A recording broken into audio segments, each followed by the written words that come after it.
নরসিংদী বড় বাজারের ব্যবসায়ী রাকিব সরকারের ওপর সন্ত্রাসী হামলার প্রতিবাদে দোকানপাট বন্ধ করে দিয়েছে বিক্ষুব্ধ ব্যবসায়ীরা। শুক্রবার বিকেল 3:30টার দিকে সুতাপট্টি মোড়ে এ হামলার ঘটনা ঘটে। বিস্তারিত দেখুন এম ওবায়দুল কবিরের প্রতিবেদনে। রাকিব সরকার নরসিংদী বাজার বণিক সমিতির সভাপতি বাবুল সরকারের ছেলে। অভিযোগ উঠেছে বাজার ইজারাদার সিজার সরকার ও তার অনুসারী সাটিরপাড়া এলাকার সন্ত্রাসী সবুজের নেতৃত্বে 10 থেকে 12 জন মিলে এই হামলা চালায়। জানা যায় সকালে গাছ বিক্রেতাদের কাছে খাজনার টাকা আদায়ে লোক পাঠায় সিজার সরকার। ব্যবসায়ী টাকা দিতে অস্বীকৃতি জানালে বিষয়টি জানানো হয় বণিক সমিতির সভাপতি বাবুল সরকারকে। এরপর রাকিব সরকার নিজে রসিদ সহ বকেয়া টাকা আদায়ে বের হন। বিকেলে তরকারি পট্টিতে টাকা আদায়কালে সন্ত্রাসীরা তার উপর হামলা চালায়। এ সময় তার সঙ্গে থাকা প্রায় 18 লক্ষ টাকা, মোবাইল ফোন ও রসিদ ছিনিয়ে নেওয়া হয়। হামলার খবর ছড়িয়ে পড়লে বাজারের ব্যবসায়ীরা সকল দোকান বন্ধ করে বিক্ষোভ মিছিল করে।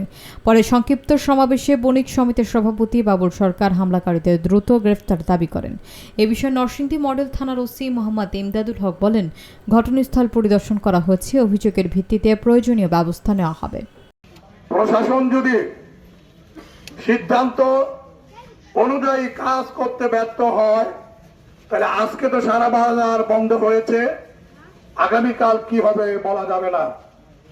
কাউকে ছাড় দেওয়া যাবে না, কোনো সন্ত্রাসীকে ছাড় দেওয়া যাবে না।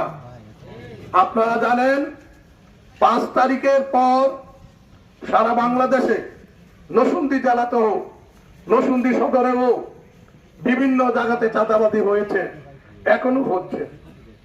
কে চাঁদাবাজি করে, কারা চাঁদাবাজি করে আপনারা কম বেশ জানেন, কিন্তু ভয়ে কেউ কথা বলেন না।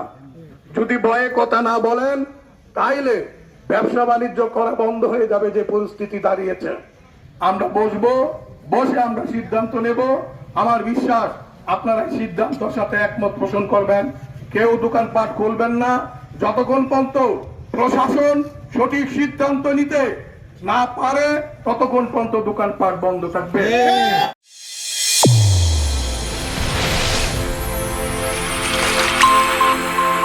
চ্যানেল A1 হৃদয়ের